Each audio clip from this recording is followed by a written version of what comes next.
Welcome to the WIHS Journal. Well, coming up this coming Wednesday, March 19th, is the March for Life.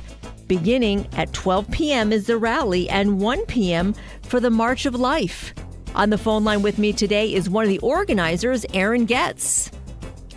Erin, tell us what is going to be different this year, 2025. This year we hope for a bigger crowd than we've had. You know, that's going to be tough to beat. But this year, we're fighting a really difficult Senate joint resolution, which would be a constitutional amendment to our state.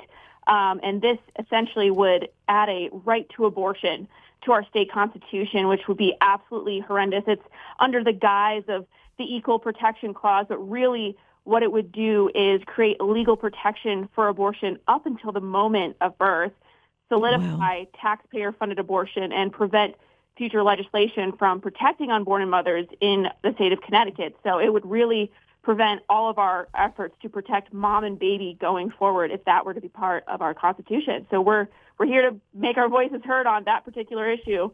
Absolutely demonic and horrifying. Erin, why do you have such a passion? Obviously, it's the Lord, but is there a particular reason why you're part of his main events? Absolutely. So I actually used to be supportive of abortion, and I changed my mind on it when I realized what abortion was. I did my own research into what abortion truly was because I really wanted to understand why people were against it. And when I did that, I found videos from live action depicting what abortion is, and I was absolutely gutted. I was horrified. It is so clear that it is the ending of a human life at all points of gestation from the moment of conception.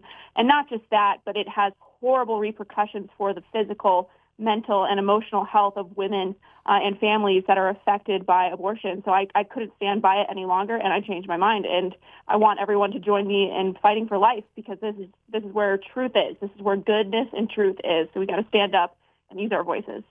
Absolutely. And, it's awesome that WIHS will be part of the collaboration. I know we're going to be getting a big crowd out there. What would you like our listeners to know or hopefully know for this coming Wednesday? How can they help? They can help by bringing their friends, by bringing their family, making sure that they come with as many people as possible because we just need to make a joyful, beautiful, massive witness to the right to life in the state of Connecticut. Gosh, it is so important. I mean, even just now, in Connecticut, abortion is legal up to 24 weeks. That's past the point of viability, and there's no requirement for parental notification. That alone should fire us up. And now that we're facing this horrifying state constitutional amendment, now has never been more important to use our voices in Connecticut. So bring your friends, bring your family, make your voices heard. This is the time to stand up. And do you have a list of some of the speakers that will be presenting this year?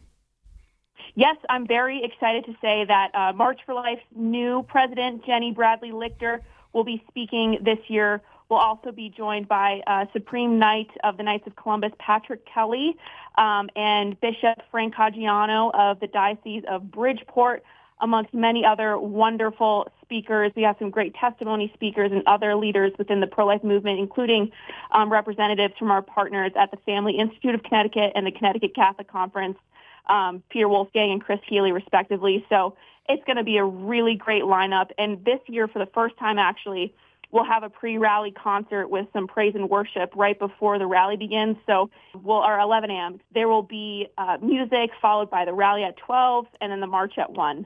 Yeah, so tell us the exact explicit dates, the times, and all that. The March for Life is taking place on Wednesday, March 19th in Hartford at the State Capitol Building. The pre-rally concert is 11 a.m., followed at noon with the rally for about an hour, and then we'll march at 1 p.m. So it's going to be a beautiful day. And if some listeners cannot make it out to the rally, how else can they help protect the state of Connecticut from egregious abortions?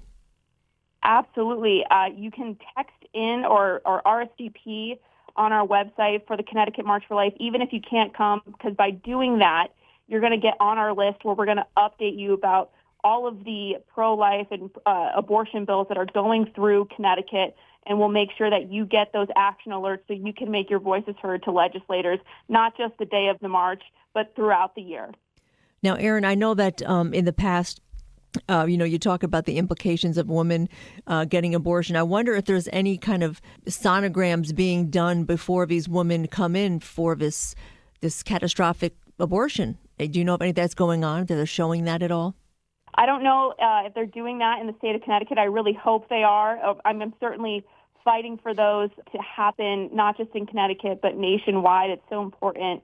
Women can see their babies before making this choice. I mean, the stats around women choosing life once they see that baby and have that visual heart connection with them is just incredible. So I'll be fighting for that everywhere I go, and we should be doing that too in Connecticut. This rally is going to make a huge difference for them implicating this heinous, before 9 months abortion. Do you know when they're going to put this in place? So the Senate Joint Resolution 35, which is the bill name of the amendment, was just read out of committee. So it was voted out of committee. It's it's being reviewed right now, and it will make its way to the Senate calendar when we'll have a better idea whether or not it'll be taken up for a vote on the floor. So we don't know right now when it'll be voted on, but it's so important that even now we make our voices heard on this particular bill, making sure that, our senators and our representatives hear our voice, that this is not what we want in Connecticut. Absolutely. Now, have you kept last time we spoke 2 years ago, you guys were fighting for a bill because we were paying for out-of-state abortions. We were actually paying for women for other states to come in. What happened with that?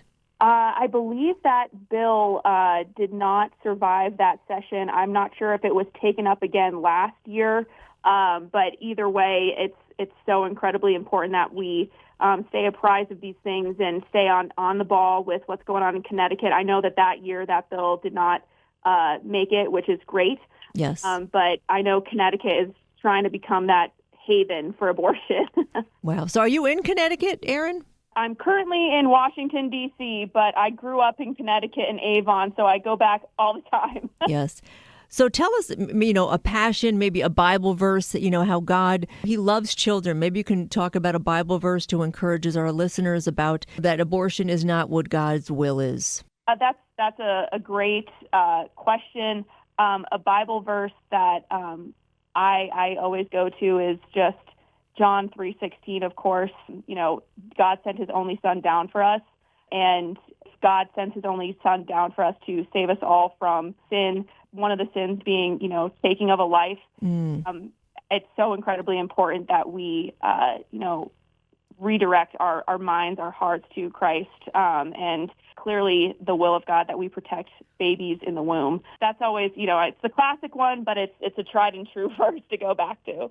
I hope that you have stirred the hearts of our listeners that will show up for this rally, which is tomorrow, March 19th. Any other details that you would like to convey to our listeners before we close the broadcast? I would love every listener here to know that if you have not yet been to a March for Life, this is the time to do it. Don't be afraid. I was once afraid to stand up and use my voice, and the first time I ever went to a March for Life, I was just met with so many joyful, beautiful marchers, and it really encouraged me. So if you've never been able to stand up publicly for the right to life because you've been afraid to use your voice, don't be afraid. Take a stand. You're not alone. Okay, so provide that website for our listeners in case they can't make it, but they want to be on your mailing list. Absolutely. That is ctmarchforlife.org.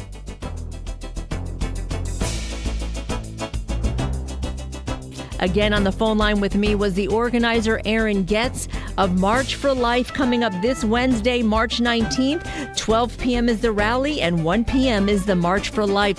Thousands across the state of New England will be joined together fighting for the lives of unborn children and their mothers.